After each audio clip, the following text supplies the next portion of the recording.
მე არ ვარ რობოტი. ამის მტკიცება მიწევს თითქმის ყოველდღე. სხვადასხვა ინტერნეტ საიტზე შუქნიშნების, ხიდებისა და სხვა უძრავი თუ მოძრავი ობიექტების ფოტოების არჩევით. ამ საკმაოდ მოსაბეზრებელ ტესტს აქვს გრძელი სათაური. სრულად ავტომატიზებული ტურინგის საჯარო ტესტი კომპიუტერისა და ადამიანის გასარჩევად. სამწუხაროდ ამ ტესტში ზოგჯერ ვიჭრები. საშუალოდ ადამიანების 8-დან 29%-მდე ასევე იჭრება, რაც დამოკიდებულია ტესტის სირთულეზე. რობოტებს აქვთ განვითარების ხანგრძლივი ისტორია. უძველესი დროიდან ადამიანები ოცნებობდნენ და ქმნიდნენ ისტორიებს მათი მსგავსი ხელოვნური არსებების შესახებ. ასეთი ისტორიები გვხვდება თითქმის ყველა ერის მითოლოგიასა და ფოლკლორში, თუმცა განსაკუთრებული სიუხვით გამოირჩევა ბერძნული მითოლოგია. მაგალითად, ძველი ბერძნული მითი მოგვითხრობს კვიპროსელ მოქანდაკე პიგმალიონზე, რომელმაც შექმნა ისეთი ლამაზი ქანდაკება, გალათეა, რომ შეუყვარდა იგი. პიგმალიონის თხოვნით სილამაზისა და სიყვარულის ქალღმერთმა აფროდიტემ გააცოცხლა ქანდაკება. ასევე, ბერძნული მითოლოგიის ღმერთი ჰეფესტოსი, რომელიც იყო მჭედლობის, ხელოსნობისა და ცეცხლის ღმერთი, ქმნიდა ავტომატებს და ხელოვნურ არსებებს. მან შექმნა ტალოსი, სპილენძის გიგანტი, რომელიც იცავდა კრეტას კუნძულს. უძველესი ტალოსის დამარცხება შეძლო მედეამ, რომელმაც მიმართა ჯადოქრობას. ჰეფესტოსმა ასევე შექმნა უზარმაზარი ბრინჯაოს არწივი, რომელსაც ზევსი აგზავნიდა კლდეზე მიჯაჭვული პრომეთეს დასაკორდნად. მითოლოგიის მიხედვით პრომეთე იყო მიჯაჭვული საქართველოს ტერიტორიაზე მდებარე ხვამლის მთაზე. ზევსმა დასაჯა პრომეთე ღმერთებისთვის ცეცხლის მოპარვისა და ადამიანებისთვის გადაცემის გამო. პრომეთეს საქციელით განრისხებულმა ზევსმა გადაწყვიტა ადამიანების დასჯაც და დაავალა ჰეფესტოს შეექმნა კიდევ ერთი ხელოვნური არსება. თიხისგან გამოეძერწა და წყლით გაეცოცხლებინა პანდორა. მას გადასცეს დიდი ქილა, რომელშიც ჩაკეტილი იყო ყველა ბოროტება და ტანჯვა. ცნობისმოყვარე პანდორამ გახსნა ქილა და გაავრცელა უბედურება დედამიწაზე. ამ ბერძნული მითების უმეტესობას აქვს ცუდი დასასრული.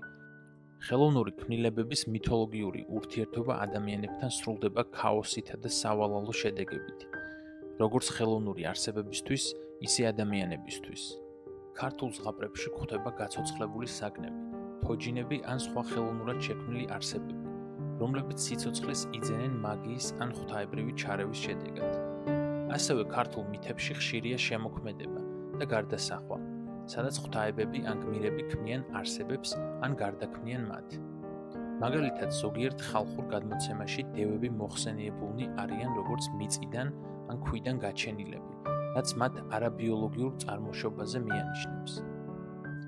თუმცა ისინი არ არიან ისეთივე მკაფიო რობოტები, როგორც ჰეფესტოსის ზოგიერთი ქმნილება. ლეონარდო და ვინჩი იყო ერთ-ერთი პირველი, ვინც შექმნა ადამიანის მსგავსი რობოტის ნახაზი 1495 წელს. ეს იყო მექანიკური რაინდი, რომელსაც შეეძლო ჯდომა, ჩაფხუტის აწევა და ხელებისა და თავის მოძრაობა. რაინდი მუშაობდა მექანიკური გადაცემათა სისტემით, ბლოკებით და კაბელებით. რობოტის ნახაზი აღმოჩენილ იქნა 1950 წელს. უცნობია, ლეონარდო და ვინჩიმ აწყო თუ არა ნახაზის მიხედვით მოქმედი რობოტი. თუმცა თანამედროვე ინჟინრებმა არაერთხელ შეძლეს მისი ნახაზებით ამის გაკეთება. მე-18-19 საუკუნეებში ხშირად ვრცელდებოდა ინფორმაცია ავტომატების შესახებ, რომლებსაც თითქოს ჰქონდათ ინტელექტი.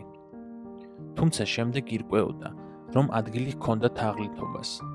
ასეთი მექანიზმების შიგნით იმალებოდა ადამიანი ან ზოგჯერ გაწვრთნილი ცხოველი. მსგავსი თაღლითობის ყველაზე ცნობილი შემთხვევაა ეგრეთ წოდებული მექანიკური თურქი, უნგრელი გამომგონებლის ვოლფგანგ ფონ კემპელენის მიერ 1770 წელს შექმნილი მოწყობილობა. იგი გამოწყობილი იყო თურქულ ტანსაცმელში და თითქოს დამოუკიდებლად თამაშობდა ჭადრაკს. ათწლეულების განმავლობაში მექანიკურ თურქს აჩვენებდნენ ევროპასა და ამერიკაში, სადაც ის იწვევდა უდიდეს გაოცებასა და აღფრთოვანებას. მექანიკურმა თურქმა დაამარცხა მრავალი ცნობილი მოჭადრაკე და ადამიანი, მათ შორის ბენჟამინ ფრანკლინი და ნაპოლეონ ბონაპარტი. მხოლოდ მექანიკური თურქის შემქმნელის გარდაცვალების შემდეგ გამოაშკარავდა, რომ მანქანის შიგნით იმალებოდა გამოცდილი მოჭადრაკე, რომელიც მართავდა მექანიზმს. მიიჩნევა, რომ მექანიკური თურქი იყო იმდენად დახვეწილი თაღლითობა, რომ მან მნიშვნელოვანი გავლენა მოახდინა ადამიანების აღქმაზე ხელოვნური ინტელექტისა და ავტომატების მიმართ.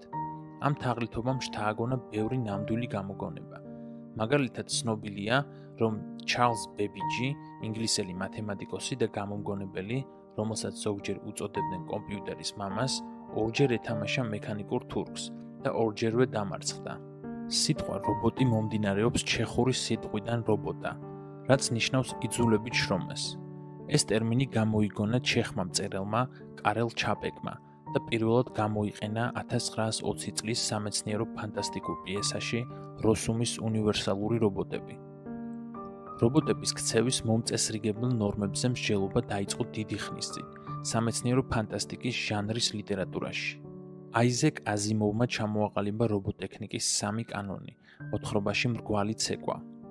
აზიმოვის პირველი კანონით, რობოტმა არ უნდა მიეყენოს ზიანი ადამიანს, ან თავისი უმოქმედობით დაუშვას, რომ ადამიანს ზიანი მიადგეს. მეორე კანონით, რობოტი უნდა დაემორჩილოს ყველა ბრძანებას, რომელსაც ადამიანი გასცემს, გარდა იმ შემთხვევებისა, როდესაც ეს ბრძანება ეწინააღმდეგება პირველ კანონს.